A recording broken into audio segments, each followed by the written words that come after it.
السلام علیکم ورحمۃ اللہ وبرکاتہ۔ نحمدہ ونصلی علی رسولہ الکریم، اما بعد، فاعوذ باللہ من الشیطان الرجیم، بسم اللہ الرحمن الرحیم۔ رب اشرح لی صدری ویسر لی امری واحلل عقدۃ من لسانی لیفقہوا قولی۔ اللہ تعالیٰ فرماتے ہیں ثم پھر اتینا دی ہم نے موسیٰ علیہ السلام کو الکتابہ کتاب، تماماً تاکہ پوری ہوں ہماری نعمتیں الذی اس شخص پر احسنہ جس نے نیکی کی۔ اللہ تعالیٰ فرماتی ہیں کہ پھر ہم نے موسیٰ علیہ السلام کو کتاب یعنی کہ تورات اس لیے دی تاکہ ہماری نعمتیں اس شخص پر پوری ہو جس نے نیکی کی، و تفصیلاً اور تفصیل سے بیان کرنے والی ہے یہ تورات لکل شیء ہر چیز کو، وہدن اور ہدایت ہے، و رحمتاً اور رحمت ہے، لعلہم تاکہ وہ بلقاء ربہم اپنے رب کی ملاقات پر یؤمنون ایمان لائے۔ قرآن کریم کا یہ اسلوب ہے جو کئی جگہ پر دہرایا گیا ہے کہ جہاں پر قرآن پاک کا ذکر ہو وہاں تورات کا ذکر کر دیا جاتا ہے، اور جہاں تورات کا ذکر ہو وہاں قرآن پاک کا ذکر کر دیا جاتا ہے۔ اس کی متعدد مثالیں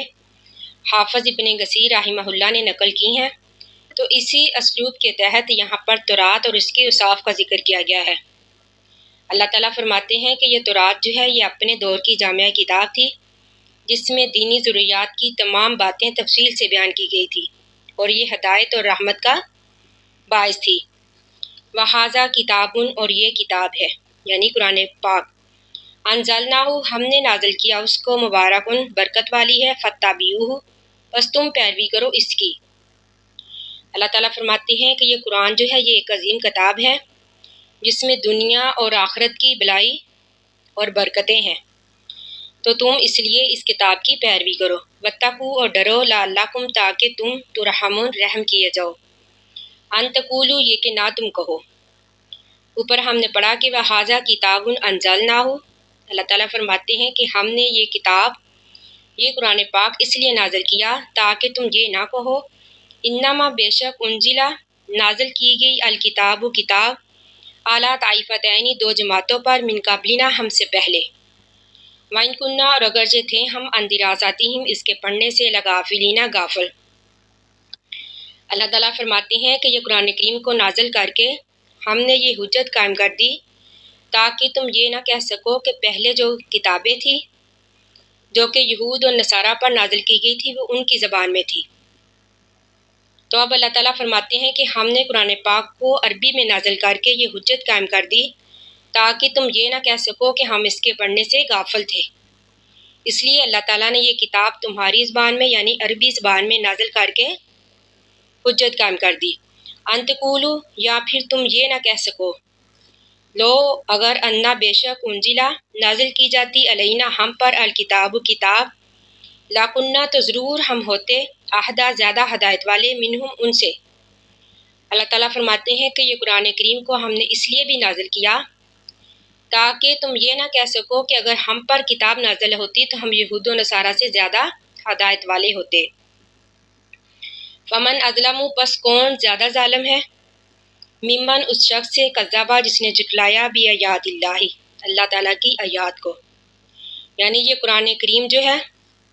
ہدایت اور رحمت والا ہے۔ اللہ تعالیٰ نے قرآن کریم کو نازل کر کے اور نبی اکرم صلی اللہ علیہ وآلہ وسلم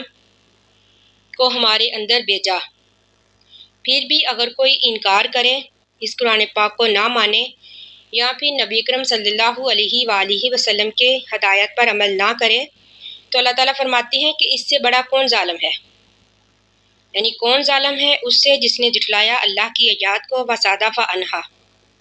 وصدفہ اور منہ موڑا عنہا ان آیات سے، سنجزی ان قریب ہم بدلہ دیں گے الذین ان لوگوں کو یصدفون جو منہ موڑتے ہیں عن آیاتنا ہماری آیتوں سے، سوء العذاب برے عذاب کا، بیما اس وجہ سے کانو تھے وہ یصدفون منہ موڑتے، یعنی ان کے منہ موڑنے کی وجہ سے، اللہ تعالیٰ کی آیات کا انکار کرنے کی وجہ سے، اور اس قرآن پاک پر عمل نہ کرنے کی وجہ سے اللہ تعالیٰ فرماتے ہیں کہ ہم انہیں عذاب دیں گے۔ هل ينظرون نہیں وہ انتظار کرتے، الا مگر ان تأتیہم الملائکۃ عن اس بات کا تاتیہم کہ آئے ان کے پاس الملائکہ تو فرشتے، یعنی اللہ تعالیٰ فرماتے ہیں کہ اس قرآن کریم کو نازل کر کے نبی اکرم صلی اللہ علیہ وآلہ وسلم کی رسالت کے ذریعے سے ہم نے ان پر حجت قائم کر دی، لیکن پھر بھی اگر وہ گمراہی سے باز نہ آئے، ہدایت کی طرف نہ آئے، تو کیا وہ اس بات کا انتظار کرتے ہیں کہ ان کے پاس قیامت آئے پھر وہ ایمان لائیں گے؟ یعنی یہ ایک سوالیہ ہے، اللہ تعالیٰ اس میں سوال کر رہے ہیں کہ نہیں وہ انتظار کرتے مگر اس بات کا یہ کہ آئے ان کے پاس فرشتے، یعنی روحیں قبض کرنے کے لیے، یعنی جب فرشتے روحیں قبض کرنے کے لیے آئیں گے پھر وہ ایمان لائیں گے۔ او یاتیہ، یا پھر آئے ربو کا تیرا رب، یعنی اس سے مراد بھی قیامت ہے، یعنی وہ اس وقت ایمان لائیں گے جب وہ اللہ کے سامنے روبرو پیش کیے جائیں گے۔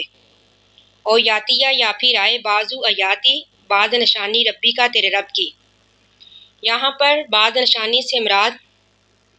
قیامت کی کوئی نشانی، یعنی جس دن اللہ تعالیٰ کی طرف سے کوئی بڑی نشانی آئے گی قیامت کی، اس سے مراد یہ ہے کہ سورج جب مشرق کی بجائے مغرب سے طلوع ہوگا تو کیا وہ پھر ایمان لائیں گے؟ حدیث میں ہے کہ نبی اکرم صلی اللہ علیہ وآلہ وسلم نے فرمایا کہ قیامت اس وقت تک نہیں آئے گی جب تک سورج مغرب سے طلوع نہ ہو، اور جس دن سورج مشرق کی بجائے مغرب سے طلوع ہوگا تمام لوگ ایمان لے آئیں گے، لیکن اس وقت ان لوگوں کا ایمان ان کو نفع نہیں دے گا۔ تو اللہ تعالیٰ فرماتے ہیں یوما، وہ دن کے یاتی آئے گی بعضو آیاتی ربی کا، بعض نشانی تیرے رب کی، لا ینفع، نہیں نفع دے گا نفسن کسی نفس کو ایمانہا اس کا ایمان، یعنی اس دن کسی کو بھی اس کا ایمان لانا نفع نہیں دے گا، نہ کسی کی توبہ اس کے کام آئے گی۔ لم تکن کہ نہیں وہ ہوگا امانت ایمان والا من قبل اس سے پہلے، یعنی اگر وہ اس سے پہلے ایمان والا نہ ہوگا تو اس وقت کا اس کا ایمان لانا اس کے کام نہیں آئے گا۔ وہ کسبت، یا پھر اس نے کمائی ہوگی فی ایمانہا اپنے ایمان میں خیرن کوئی بلائی، قل اے نبی آپ کہہ دیجئے انتظروا انتظار کرو، انا بے شک ہم بھی منتظرون انتظار کرنے والے ہیں، یعنی اس میں کافروں کے لیے، فاسقوں کے لیے ایک تنبیہ ہے، یعنی جب وہ ایمان نہیں لاتے، اللہ تعالیٰ کی آیات کا انکار کرتے ہیں، قرآن پاک کا انکار کرتے ہیں، تو اللہ تعالیٰ فرماتے ہیں نبی صلی اللہ علیہ وآلہ وسلم آپ ان سے کہہ دیجئے کہ تم بھی انتظار کرو، ہم بھی انتظار کرتے ہیں اس دن کا، قیامت والے دن کا، کہ آخرت کس کے لیے بہتر ہوگی اور کس کے لیے نہیں۔ ان الذین، بے شک وہ لوگ فرقوا، جنہوں نے تفرقہ بندی کی، دینہم اپنے دین میں، یہاں پر بعض لوگوں نے اس سے مراد یہود و نصارہ لیے ہیں کیونکہ وہ کئی گروہوں میں بٹ گئے تھے، اور بعض لوگوں نے اس سے مراد مشرک لیے ہیں، یعنی کوئی مشرک ملائکہ کی پوجا کرتے تھے، کوئی ستاروں کی، کوئی مختلف بتوں کی، تو اس لیے اللہ تعالیٰ فرماتے ہیں وہ لوگ جنہوں نے اپنے دین میں تفرقہ بندی کی، اور یہ آیت جو ہے تمام لوگوں کے لیے عام ہے، یعنی وہ لوگ جنہوں نے حق راہ کو چھوڑ کر مختلف راہیں اپنا لی، یعنی مختلف گروہوں میں بٹ گئے، وقانو، اور وہ ہو گئے شیعان گروہ گروہ، لاستا نہیں ہے آپ منہم ان میں سے، فی شائن کسی معاملے میں بھی، یعنی اللہ تعالیٰ فرماتے ہیں کہ وہ لوگ جنہوں نے دین میں تفرقہ بندی کی اور وہ گروہوں میں بٹ گئے، لاستا منہم فی شائن، آپ کا ان سے کوئی تعلق نہیں، انما بے شک امرہم ان کا معاملہ اللہ اللہ کی طرف ہے، ثم پھر ینبئہم خبر دے گا ان کو اللہ تعالیٰ، بما ان کاموں کی کانوا یعملون جو وہ کرتے تھے، یعنی اللہ تعالیٰ فرماتے ہیں کہ پھر آپ کا ان سے کوئی تعلق نہیں، یعنی آپ ان سے کوئی تعلق نہ رکھیں، ان کا معاملہ اللہ پر چھوڑ دیں، پھر اللہ تعالیٰ ہی ان کے اختلافات میں فیصلہ کرے گا، وہ اختلافات جس کی وجہ سے انہوں نے مختلف طریقے اپنا رکھے ہیں، یعنی مختلف گروہوں میں لوگ تقسیم ہو گئے ہیں اور ہر گروہ یہ سمجھتا ہے کہ وہ حق پر ہے، اللہ تعالیٰ فرماتے ہیں کہ پھر اللہ تعالیٰ ہی قیامت والے دن ان کے درمیان فیصلہ کریں گے۔ من جا، اور جو کوئی آئے گا بالحسناتی نیکی کے ساتھ، فلاح اس کے لیے عشر امثالہا، اس کی مثل 10 نیکیاں ہوں گی، یعنی یہ اللہ تعالیٰ کا فضل ہے، اللہ تعالیٰ کی رحمت ہے کہ اللہ تعالیٰ فرماتے ہیں کہ اللہ تعالیٰ ہر نیکی کا 10 گنا ثواب دیں گے. یہ کم سے کم اجر ہے، بلکہ کئی احادیث میں اور قرآن پاک سے ثابت ہے کہ اللہ تعالیٰ فرماتے ہیں کہ اللہ تعالیٰ نیکیاں کا اجر 100 گنا بڑھا دیں گے یا اس سے بھی زیادہ. یعنی اس میں اللہ تعالیٰ کی رحمت ہے نیک لوگوں کے لیے.